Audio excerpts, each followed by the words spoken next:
Hey everyone, welcome back to the channel. Today, we're diving into a forgotten survival story from 1937, a tale of a group of children trapped deep inside a cave facing fear, darkness, and the fight to stay alive. What happened next is nothing short of extraordinary, a story of courage, unity, and an incredible rescue you've probably never heard of. Let's get into it. The French countryside of late spring in 1937 looked like something out of a pastoral painting. Rolling green hills dotted with sheep and wildflowers basked beneath a pale golden sun. In the distance, the hum of bees and the soft rustle of leaves in the breeze set the rhythm of a slow, peaceful day. For the children of the small village of Saint-Maurice-de-Ventalon in southern France, this was not just another morning of schoolwork, it was a day for an adventure. The kind that every child longs for, where lessons move from the chalkboard to the world outside. Their teacher, a young man named Monsieur Rimbaud, believed strongly in the value of outdoor learning. He had arranged for a special outing that would combine exercise, curiosity, and a touch of local history. Just a few kilometres from the village lay a network of caves carved into the limestone hills by centuries of rainwater. Locals sometimes spoke of them in hushed tones, their deep passages, their echoing chambers, and the way they seemed to breathe with cold air, even in the heat of summer.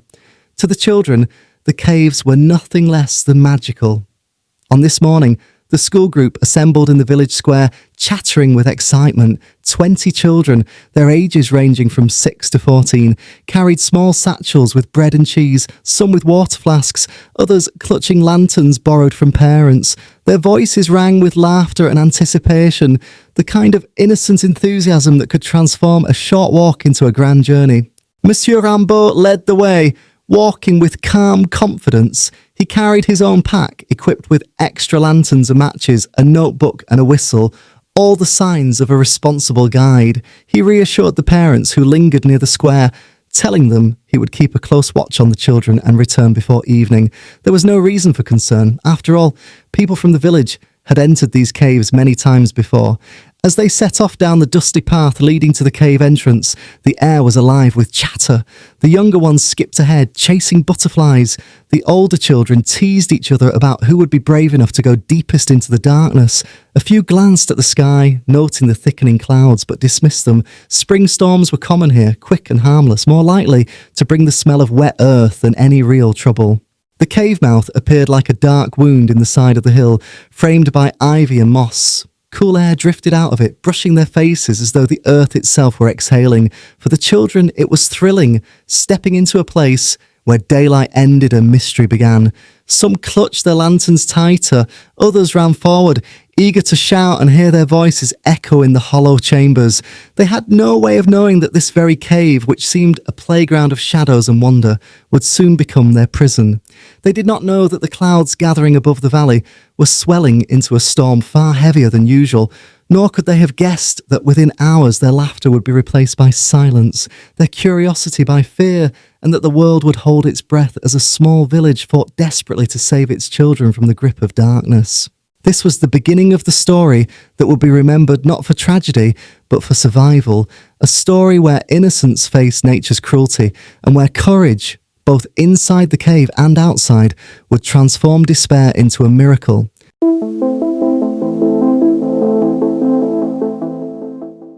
The children stepped across the cool threshold of the cave, their voices tumbling into echoes that danced across the stone walls. Lanterns flared to life, casting trembling circles of yellow light on the rough limestone, illuminating mineral formations that glistened like frozen waterfalls. The air inside was damp, filled with the earthy smell of moss, minerals, and centuries of stillness.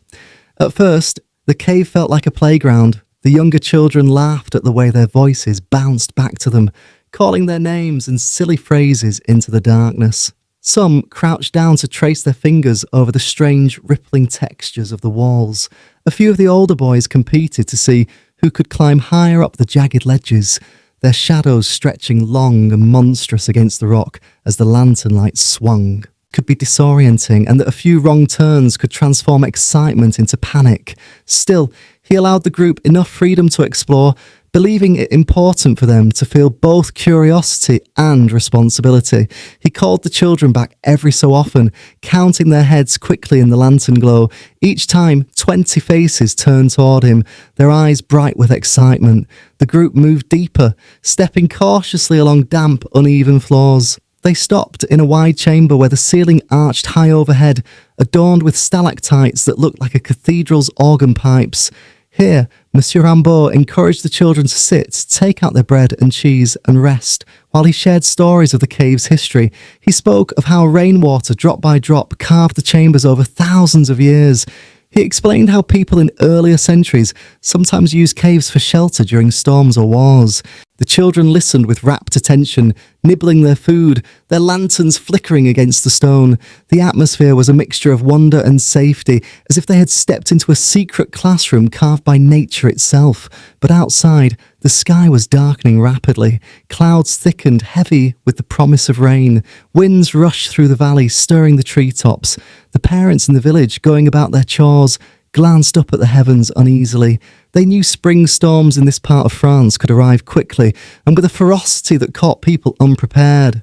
Inside the cave, however, the children were unaware of the gathering storm. Their laughter continued as they pressed farther into the chambers, their lanterns forming a constellation of warm lights in the cool darkness. Some whispered about how brave they were, others tugged nervously at their teacher's sleeve, asking if they might return to the entrance soon. Monsieur Rimbaud, gauging the time, decided they would explore one last chamber before turning back. He reassured the hesitant children, promising they would not go too deep. Carefully, he led them into a narrower passage, where the ceiling dipped low and the walls pressed closer together. Here, the air felt colder, wetter. A distant drip of water echoed steadily like the ticking of a clock. Just as they entered this passage, the storm outside broke. Sheets of rain battered the hillside, pouring into the gullies and streams that fed into the cave system. At first, the sound was distant, a low rumble barely audible over the children's voices, but soon it grew louder, a heavy, insistent roar. The cave itself seemed to shiver as water began coursing into unseen channels. The children paused, uneasy. One of the older boys asked, "Monsieur, what is that sound?" Rimbaud held up his lantern, listening. He recognized the danger instantly. The rain was not a gentle shower, it was a deluge, and caves, beautiful as they were, could quickly become death traps during floods. He forced a calmness into his voice. "Children, gather your things. We must go back now. Stay close and do not run." The group obeyed, though nervous murmurs rippled through them. They began retracing their steps, their lanterns bobbing hurriedly. But the cave's passageways, which had seemed so simple only an hour ago, now felt twisting and uncertain. Shadows shifted strangely, and the growing roar of water distorted sound, making it difficult to hear direction clearly. Then came the first chilling sight, a thin stream of water snaking across the floor where before there had been only stone. The children stepped back instinctively, their eyes wide. Another rivulet followed, then another, as if the cave itself were bleeding water from its seams. By the time they reached the wide chamber where they had eaten, water was already pooling across the floor. Droplets fell in steady streams from the ceiling, and the children's laughter was gone, replaced by frightened silence. Monsieur Rimbaud knew they had to move quickly. He gripped the lantern higher and called out with steady authority, "We will be fine if we stay together. Keep walking, do not stop, and keep your eyes on the light." But already, the storm outside had begun to trap them. The entrance to the cave was far ahead, and the rain-fed torrents were rushing in faster than they could walk. The children did not yet realize the full danger, but Rimbaud did, and as he urged them forward, he could not silence the growing fear inside. They might already be too late. The children quickened their steps, their shoes slapping against wet stone as water seeped steadily across the floor. Lantern flames wavered in the damp, creating nervous shadows that stretched and shrank with every movement. The cheerful exploration that had filled the cave earlier was gone. Now every sound, the hiss of falling water, the rush of an unseen stream, the occasional sharp crack of rock shifting, carried the weight of fear. At the front, Monsieur Rimbaud tried to hide the urgency he felt. He knew the cave, at least the main routes, but in a storm like this, the familiar could become treacherous. Streams could swell into torrents within minutes. Passages that had been dry could become impassable. His mind raced through the possibilities as he held his lantern high, scanning for the markings he had noted earlier. Behind him, 20 pairs of frightened eyes followed. "Stay together," he called, his voice echoing sharply. "Do not wander. We are going back the way we came." The children obeyed, though whispers trembled among them. A younger girl clutched her friend's sleeve, asking if the water would rise higher. An older boy muttered under his breath, trying to sound braver than he felt, "It's just rain." "We'll be out soon." But his eyes betrayed his worry. Then came the first shock. When they reached the narrow passage leading toward the entrance, they found it half flooded. Water surged across the stone like a shallow river, fast-moving and cold. It wasn't yet impassable, but it was enough to make the children stop short, wide-eyed. "Through one by one," Rimbaud ordered firmly. "Hold hands. Keep steady." He waded in first, his lantern lifted above the water. The current tugged at his legs with startling force, reminding him how dangerous it could become if the storm outside continued. He guided the first child through, then another, until all had splashed across. By the time the last boy stumbled onto the far side, their shoes were soaked and the children shivered in the clammy air.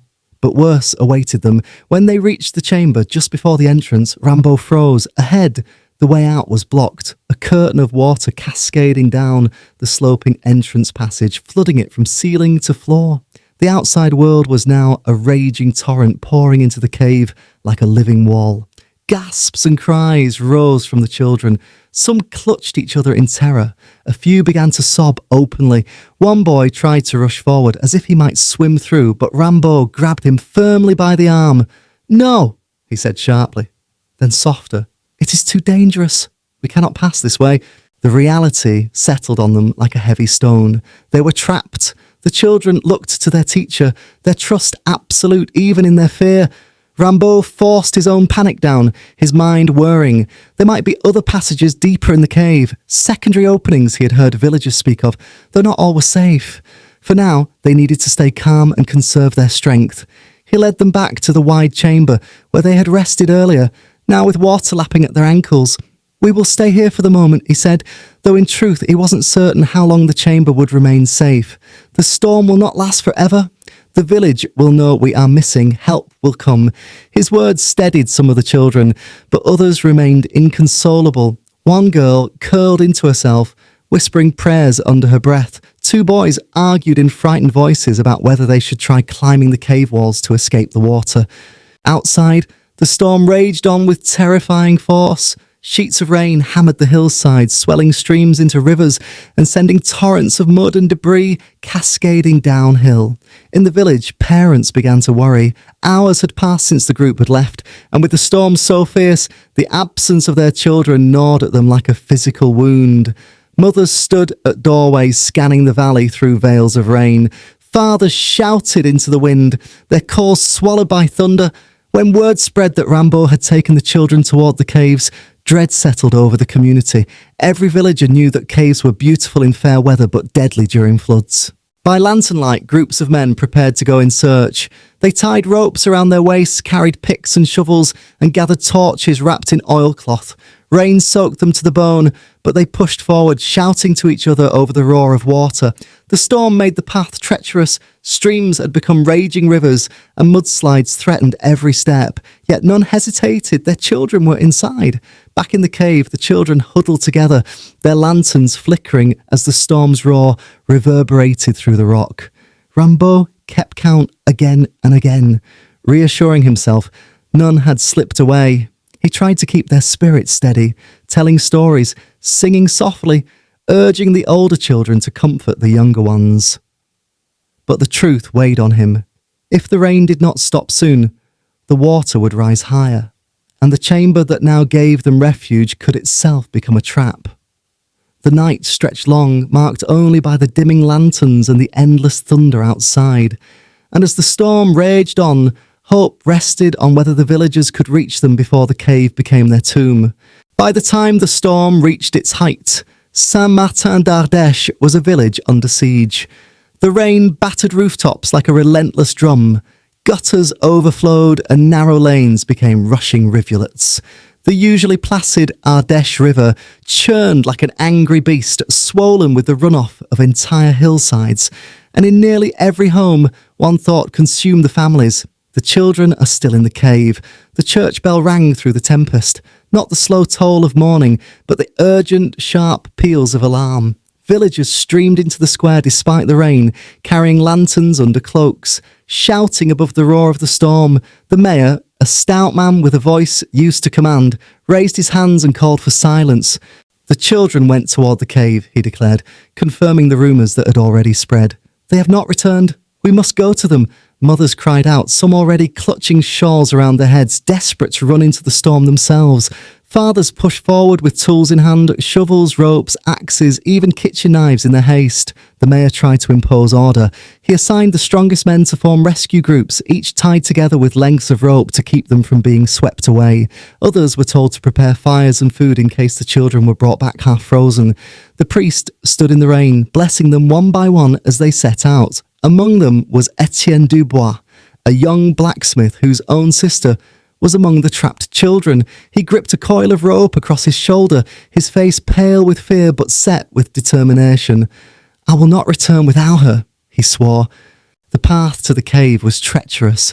The hillside trails had turned to mud, slick as oil, and streams that were ankle deep in fair weather now tore through the ravines waist high, filled with branches and stones. Men linked arms and staggered forward, lanterns swaying wildly. Twice they were forced to stop as landslides thundered down, loose earth and rock crashing into the darkness only yards ahead. When at last the rescuers reached the mouth of the cave, they saw what Rimbaud and the children had already witnessed.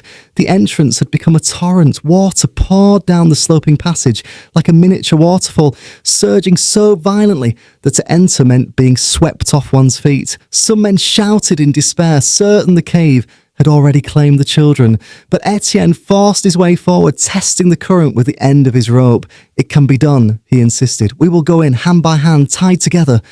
They anchored the rope to a tree outside, forming a lifeline. One man after another plunged into the freezing flood, gripping the rock walls, struggling inch by inch against the current. Their lanterns sputtered, but they pressed forward, driven by the thought of the terrified faces waiting inside. The roar of water filled the cave, but faintly, just faintly. They thought they heard something else, the distant echo of children's cries. Meanwhile, back in the main chamber, Monsieur Rimbaud had not allowed hope to fade. He kept the children huddled close, making them sing to drown out the storm. Some had fallen into an exhausted half-sleep, their heads on each other's shoulders. Others stared at the waterline creeping higher up the walls. When the faint glow of new lanterns flickered through the watery passage, it was like a miracle. "Listen!" cried one boy. "Voices!" "Here!" Rimbaud shouted, his voice cracking. "Here! We are here!" Moments later, the rescuers stumbled into the chamber, dripping wet and gasping for breath. The children erupted in cries of joy, clinging to them, sobbing into their coats. Etienne swept his little sister into his arms, his tears indistinguishable from the rainwater streaming down his face. But relief was tempered with urgency. The rescuers knew the storm had not yet abated. The cave could still flood completely. They wasted no time. Ropes were tied around each child, fastening them securely to the stronger men. One by one, they were guided back toward the entrance, fighting the torrent inch by inch. Children clung desperately to their rescuers, coughing as icy water splashed over their faces. Lanterns were lost in the current, plunging them into darkness, but the line held. At last, after what felt like hours, the first children stumbled out into the stormy night. Villagers waiting outside rushed forward, wrapping them in blankets, carrying them toward fires already blazing under makeshift shelters. Each time another emerged, cheers rose, mingled with sobs of relief. When Monsieur Rimbaud finally crawled out, soaked to the skin and shaking, the villagers embraced him as though he were their own. His voice trembled as he whispered, "All of them, they are all safe." The storm still raged, but in the square of Saint-Martin d'Ardèche, flames burned high, and joy overcame fear. Mothers wept over their children, fathers clasped their hands to their hearts, and neighbours embraced like family. Against the fury of nature, the village had fought as one and won. By dawn, the storm had begun to loosen its grip on the valley. The torrential rain slowed to a steady drizzle, and pale light filtered through the thick clouds, revealing the battered but unbroken village of Saint-Martin-d'Ardèche. The worst of nature's fury had passed, but the memory of the night's terror lingered in every swollen stream, every fallen tree, and every flooded field.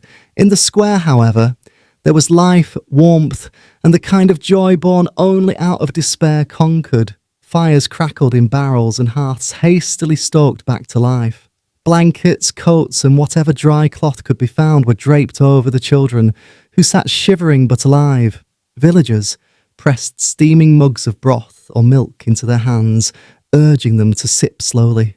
The younger ones were quickly lulled into an exhausted sleep in their mother's arms, while the older children sat wide-eyed, reliving every moment of the storm. The rescuers, still drenched and mud-streaked, were hailed as heroes. Etienne Dubois could barely take a step without being embraced or clapped on the back, though he himself thought only of his sister, who clung to him still. "I told you I would not return without her," he said softly, more to himself than to anyone else. His words carried the weight of both promise and prayer fulfilled. Monsieur Rambaud was no less revered. Parents who only hours earlier had feared the worst now knelt before him, thanking him for keeping their children safe through the long night. The schoolmaster, exhausted and pale, waved away their praises. "It was not me alone," he said. "They were brave. Every one of them. They kept each other alive, yet his eyes shone with the knowledge that his calm and courage had been the anchor in that cave, the flame that refused to be extinguished." As morning stretched on, the village worked together to mend what had been broken. Neighbours opened their homes to families whose roofs had leaked or collapsed. Farmers checked the damage to their fields, though few complained. Their first concern had been, and still was, the children. For all the destruction around them, there was no grief in the air, only gratitude. Not a single child had been lost. By midday, the rain stopped entirely, leaving the world washed clean and glistening. Rays of sunlight broke through the cloud cover, striking the soaked earth with a brilliance that felt almost like blessing. Villagers gathered once more in the square, this time not to plan or to fear, but to give thanks. The priest led a prayer of relief, his voice steady as he spoke of miracles, of courage, and of a community that had stood unshaken against the storm. That evening, when the skies had cleared and stars shimmered above, a feast was prepared despite the scarcity of supplies. Tables were set with what food could be spared: loaves of bread, preserved meats, root vegetables salvaged from the cellars. Wine was poured, not in abundance, but enough that each villager could lift a cup in gratitude. Around the fires, children retold the tale of their night in the cave, their voices carrying both fear and pride. "It was so dark we couldn't see our hands," one boy said, wide-eyed, "and the water was rising higher and higher," another chimed in. "But we sang," whispered a girl, and Monsieur Rambaud said, "As long as we had each other, we were never alone." Laughter and tears mingled freely as parents listened. They knew this story would be told again and again, passed down to future generations, not only as a memory of the storm, but as proof of their strength, their unity, and the unshakable bond between them. In the days that followed, the village slowly returned to its rhythm. Crops were replanted, roads cleared, homes repaired, yet something had changed. The storm and the night when the cave nearly became a tomb had woven the people of Saint-Martin-d'Ardèche closer together. They carried themselves with the quiet pride of survivors bound by an experience that would forever mark their lives. And for the children, those who had faced darkness, rising waters, and the weight of fear far too young, it became a story of resilience that would shape them for the rest of their lives. When they grew older, they would tell their own children and grandchildren, "We were the children of the cave and we came back to the light." In the decades that followed, the story of Saint-Martin-d'Ardèche's survival on that storm-tossed night in 1937 passed from memory into legend. Villagers who had once been children in the cave grew into adults, their lives shaped by resilience and the knowledge that courage could be found even in the smallest hearts. Many of them left the valley in later years, some to fight in the war that soon consumed Europe, others to find work in cities far away. Yet no matter where life carried them, the memory of that night remained. They remembered the roar of water, the cold stone pressing against their backs, the voices that rose in song against the darkness. Above all, They remembered the moment when light returned, the rescuers at the cave's mouth, lanterns blazing, carrying them back to safety. When they told the story, they did not speak of fear alone. They spoke of friendship, of the way hands found hands in the dark, of how bravery had not come from one, but from many. They spoke of Etienne, the brother who would not give up the search, and of Monsieur Rimbaud, the teacher whose calm words had turned panic into hope. As years passed, the tale spread beyond the village. Travellers through the Ardèche heard whispers of the children of the cave and carried it onward. Local newspapers recalled the event in anniversaries, describing it not as a tragedy, but as a miracle of survival. It became a lesson told in schools, not only for the sake of history, but to remind children that strength is not always measured by size and that unity can turn fear into light. By the time the children of 1937 had become elders, their tale had ripened into folklore. Around winter fires, they recounted to wide-eyed grandchildren how the earth itself seemed to rise against them and how, together, they endured. Their listeners gasped at the danger, then smiled at the ending, grateful to inherit a story where life triumphed. The cave still exists today, its stones worn by centuries, its entrance partly hidden by brush and ivy. To those who know its story, it is more than rock and shadow. It is a monument to resilience, a silent witness to a night when ordinary children faced extraordinary odds and lived. And so, long after the storm clouds of 1937 faded, the children of the cave continue to live in memory, a reminder that even in the deepest darkness, hope can endure, courage can guide, and survival is possible when hearts refuse to surrender.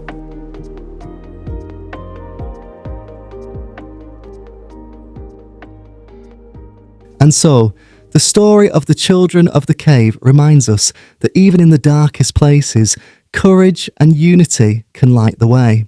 If you enjoyed this journey into history, don't forget to like this video and subscribe to the channel. I'll be sharing more fascinating stories of resilience, survival, and the human spirit. You never know what hidden tale we'll uncover next. So stay curious, and I'll see you in the next video.